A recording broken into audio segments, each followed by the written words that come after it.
On est en live cuisine avec Ken Bogard, le boss. Et on va faire des recettes japonaises. Donc on va faire des okonomiyaki en plat. Et en dessert, on va faire des financiers au thé matcha. Du coup, pour ceux qui n'ont pas d'épicerie japonaise proche de chez eux, tu commandes sur quel site en général? Généralement, je commande sur le site Satsuki.fr. Ok. C'est une boutique lyonnaise Ouais. qui pratique des prix vraiment pas chers. À partir de 50 € de commande, livre gratuitement chez toi. Généralement, j'achète mon dashi, ma sauce soja et un Ta mayonnaise, gros paquet de riz, voilà, ma mayonnaise. le riz. Et j'en ai pour 50 balles, tu vois, une fois tous les 2 mois. Ouais. Je dirais même plus. Ça s'appelle l'okonomiyaki. Donc c'est une espèce de crêpe de chou. Ça peut être aussi une crêpe de salade si vous êtes allergique au chou. Je sais que le chou, ça passe pas forcément pour tout le monde. Avec bien du topping, ce que vous voulez. Oui, voilà. Voilà, aujourd'hui, on va utiliser des lardons et des crevettes. On va en faire 2. Il y a aussi des variantes végétariennes. Il y a des variantes etc., végétariennes, tout à fait. On peut utiliser l'aubergine pour Du poireau, assaisonner. j'ai vu. Du poireau, ça marche super bien. Et ben on s'y met. Donc comment ça marche les okonomiyaki? Donc les okonomiyaki, c'est une crêpe de chou. C'est assez simple, tu vas voir. La recette, c'est du 100. En gros, il faut 100 g de chou, 100 g de farine, 100 g d'eau et 100 g de topping et un œuf. Ah oui, ok, d'accord. C'est très facile à se retenir. On va mélanger tout ça et ça va nous faire une pâte à okonomiyaki. Et on va rajouter quelques subtilités dans notre okonomiyaki afin qu'il soit un peu plus shiny, un peu plus meilleur. On va en faire 2. Ça, on peut pas s'en passer, on retrouve partout. Donc le dashi, littéralement, ça veut dire bouillon. C'est de la poudre de bouillon de bonite. C'est ce qui va assaisonner quasiment tous les plats japonais. Sans dashi, vous ne ressentirez pas le goût du Japon. Qu'une autre cubor à nous en fait, hein, un peu. Hein. Donc on va commencer par le chou chinois. Alors la base de l'okonomiyaki, c'est le chou. On fait 100 g de chou. Alors 100 g de chou, souvent c'est 2 feuilles. Quand c'est un peu trop lourd, moi ce que je conseille, c'est de découper un... Mais regardez-le là, regardez ce qu'il a ramené. Il a ramené son couteau. Il a sorti ça quand il est arrivé. Je lui ai dit mais c'est quoi ça? Et il m'a dit j'ai ramené mon couteau. Je me suis dit d'accord. C'est plus agréable de cuisiner avec son couteau. Oui non mais bien sûr, mais fais comme chez toi, hein, je t'en prie, hein, aucun problème. Moi, je ne me permettrai pas. C'est cette partie-là du chou qui est pas top, tu vois. Elle est... Et pas hyper digeste ouais, aussi, elle est pas non digeste, elle est grande, elle est gorgée d'eau. Donc généralement, tu vois, on va retirer un peu le bout. En mettant comme ça, tu vois, on va pouvoir découper du coup notre chou pour avoir des tranches quand même assez fines. Le but, c'est pas d'avoir des gros morceaux de chou dans notre omelette, c'est que ce soit quelque chose d'assez fin. Est-ce que tu veux essayer du coup? Tu coupes comment, comme ça? Ouais, comme ça, exactement. Ah oui, non mais la vache, ça coupe vachement Oui, bien. ça coupe très bien. Ah ouais, tu te gaves toi. Regardez-moi le skill, la classe, et il flex et tout. Hein. On va mettre 100 g de farine, mais moi je préfère faire un petit truc qui rend la chose légèrement meilleure. Plutôt que de faire 100 g de farine, on va faire 80 g de farine et 20 g de fécule de pommes de terre. Si vous n'avez pas la fécule de pommes de Tu mets terre, 100 g de farine. c'est pas grave, vous mettez 100 g de farine. Donc on va garder ça. On va le mettre de côté et on va préparer le bouillon d'ashi. C'est mieux de faire chauffer un peu l'eau avant de mettre le bouillon d'ashi dedans. Il va mieux s'incorporer, etc. Le dashi, donc ça aromatise et ça donne un goût très de la mer. C'est fait avec des algues, c'est fait avec de la bonite séchée. Donc la bonite, c'est un petit poisson. C'est fait avec plusieurs types d'arômes. Donc tout ça évidemment réduit en poudre. C'est fort.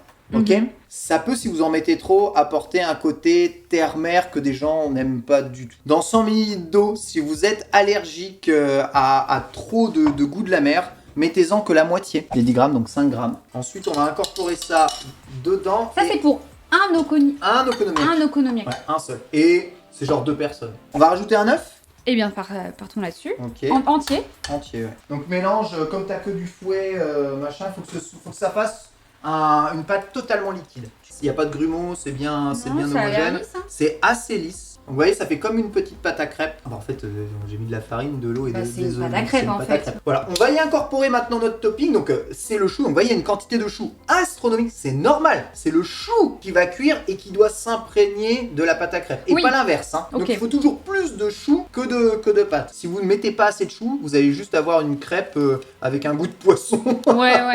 Vous allez voir, ça va donner une pâte normalement qui est censée être assez homogène. On va rajouter les lardons. Et on aura fini. Mais il faut les cuire les lardons. Non, ils vont cuire avec l'okonomiyaki. Ouais, mais moi je les mange très cuits quand même. Je te jure, ça sera bon. Parce que moi je suis du genre à faire revenir mes lardons avant, tu vois. Si tu veux, mais je t'assure, ça va faire trop cuit. J'ai pris sans nitrite, j'aime bien ceux-là. Je préfère. Ils sont quand même bien bruns, tes lardons. Hein. Tu sais que les lardons c'est rose parce que y a de la nitrite justement. Bon bons. Ils sont trop qualitatifs, ceux-là. Ils sont très bien. Maintenant, vous trouverez de plus en plus du porc sans nitrite. On va laisser reposer ça et on va faire l'autre. Évitez de mettre ces préparations d'ailleurs au frais. Hein. Une fois que vous avez votre préparation à okonomiyaki, laissez-la à température ambiante. Bon, pas toute la journée évidemment. Mais... Bon, est-ce que tu te souviens de ce qu'on a fait? Ça te dit de tester toi-même, d'essayer d'en faire une là? Allez. On va d'abord mettre farine fécule. 60 grammes. 80 grammes. 80. Ah, c'est 80-20. Sinon après ça fait vraiment beaucoup de fécule. Ensuite, on ajoute le bouillon, c'est ça? Exactement, et un œuf. Alors, Voilà. 100 ml pour le dashi. Yes, 100 ml pour le dashi dans la poêle. Hi. Ouais. 100 ml, c'est... Non, mais 100 ml, 100 ml c'est combien, mais, Ultia? non, mais c'est bon, tu dis oui ou non, tu me poses pas des questions, c'est ça, c'est bien. Oui, c'est ça. Bien sûr.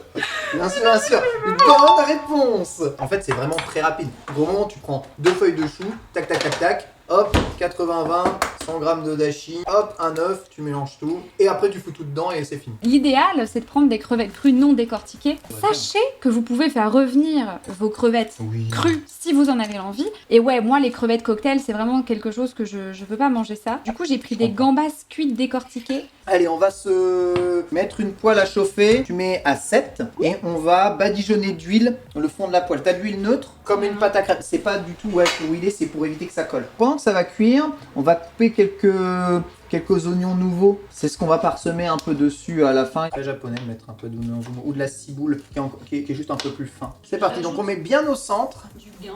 Met toute la pâte au centre. Paniquez pas au début, c'est normal. Et ensuite, on va répartir la pâte. Il faut que ça fasse une crêpe bien ronde. Hop, donc on la récupère. N'hésitez pas à remettre bien au centre, que ce soit bien rond. Non, on ne démarre pas à froid, ça fait Non, ça quelques minutes que Ouais. la poêle était en train Ouais, de non, il faut chauffer. démarrer à chaud. Hein. Mais 5 minutes d'un côté, 5 minutes de l'autre. Emballé, c'est pesé, c'est servi. On met tout ça dans une assiette. Hein, tu vois, voilà, ça va être quand même compliqué. Alors ça, technique ninja. Là, on est bien.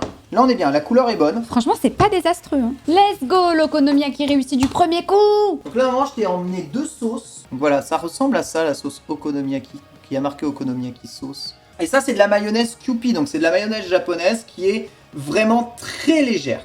On va prendre de quoi peindre l'okonomiyaki Ok. et on va verser, mais genre Ah oui. TKT, tu vois. Alors en badigeonne, ça va vraiment donner tout le goût à l'okonomiyaki. Et donc ça s'achète en épicerie japonaise.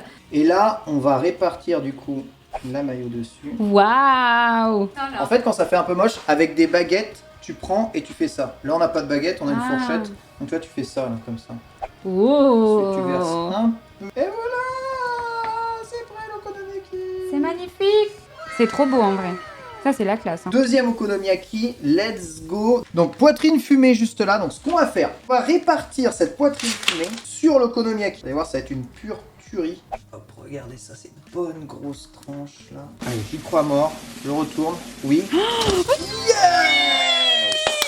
Oh, ça grille bien là. Let's go. Ça va bien prendre les lardons.